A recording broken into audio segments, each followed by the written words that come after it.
Hi అండి, అందరికీ నమస్తే. నేను Vijayalakshmi, VL my home. Welcome back to our channel. ఈరోజు నేను ఎంతో రుచిగా ఉండే దొండకాయ చట్నీ చూపించబోతున్నానండి. దొండకాయ చట్నీకి కావాల్సినవి 1/2 కేజీ దొండకాయలండి, పచ్చిమిర్చి, మీకు కారానికి రుచికి సరిపడా చింతపండు, పల్లీలు, పోపు దినుసులు, ఇంకా ఆయిల్, సాల్ట్, కొంచెం పసుపు, జీలకర్ర ఇవండి. సన్నగా దొండకాయలని కడిగి శుభ్రంగా సన్నగా తరుక్కున్నానండి. ఇలా పల్చగా తరుక్కుంటే మనకి ఎక్కువ ఆయిల్ కూడా పట్టదు. ఇంకా మందగా ఉంటే ఏమవుతుందంటే పైన మాడుతుంటాయి, లోపల మంచిగా ఫ్రై అవ్వవన్నమాట. చట్నీ కోసము ఇలానే కట్ చేస్తే బాగుంటాయండి. అంటే ఒక్కొక్క రకం, దోసకాయ ఒక రకంగా కోస్తారు, బీరకాయ చట్నీ కానీ అవి ఒక్కొక్క రకంగా కోస్తారండి. నేను చింతపండు ఒక నిమ్మకాయ సైజ్ అంతా చింతపండు తీసుకున్నాను, నీళ్లు పోసి నానబెట్టుకున్నాను. ముందుగా కడాయిలో ఆయిల్ వేసుకున్నానండి, ఎక్కువగానే వేసుకోవాలి. దానికి శనగపప్పు, మినపప్పు, జీలకర్ర, ఆవాలు, కరివేపాకు, ఎండుమిర్చి ఇవన్నీ వేసుకొని తాలింపు పెట్టుకున్నానండి.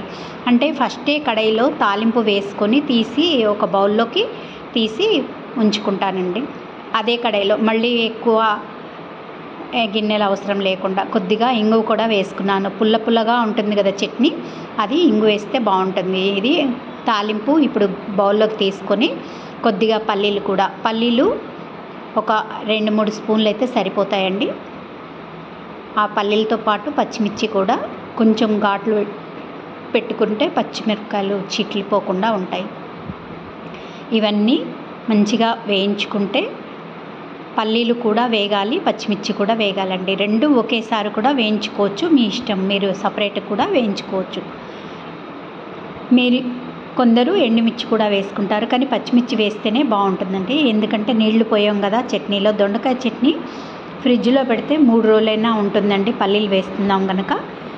ఇంకా మిక్సీ జార్లోకి ఆ పచ్చిమిర్చి, పల్లీలు తీసుకున్నాను. చల్లారిన తర్వాత మిక్సీ పట్టుకోవాలి. అదే కడాయిలో నేను దొండకాయ ముక్కలు కూడా వేసుకున్నాను.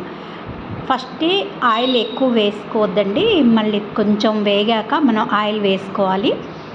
ఇంకా సాల్ట్ కూడా వేయలేదండి, ఇప్పుడే తర్వాత వేసుకుంటాను. ఇలా కలిపి మూత పెట్టుకుంటాను కొద్దిసేపు. ఇలా మగ్గేందుకు మూత పెట్టేస్తాను.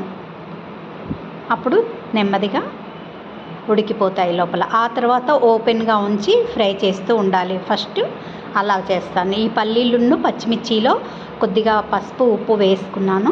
వీటిని మెత్తగా కాకుండా గ్రైండ్ చేసుకోవాలండి. వాటర్ వేయం కనుక కొంచెం బరకగా ఉంటుంది పల్లీలు. దీంట్లోనే చింతపండు కూడా, నానబెట్టిన చింతపండు వేసుకున్నాను. ఒకసారి మిక్సీ పట్టుకుంటే ఇలా వస్తుంది.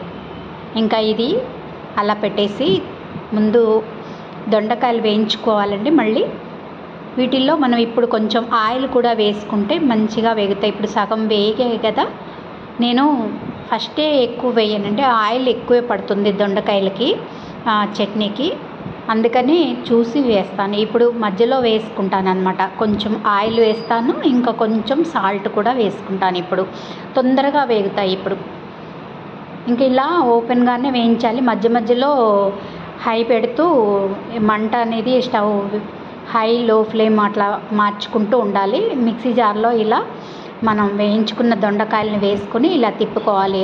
అలా కొద్దిగా ముక్కలు అక్కడక్కడ ఉన్నా కూడా బాగుంటాయండి. దొండకాయ ముక్కలు పూర్తిగా మెత్తగా అయిపోకూడదు, అయిపోతే గట్టిగా అవుతుంది చట్నీ. అందుకని ఇలా బరకగా ఉండాలి. ముక్కలున్నా పర్వాలేదు. అది బౌల్లోకి తీసుకుని సర్వింగ్ బౌల్లోకి పోపు వేసుకోవాలి. దీన్ని అనేది పోపుని కలుపుకొని ఇంకా అన్నంలోకి కానీ చపాతీలోకి కానీ తినాలి.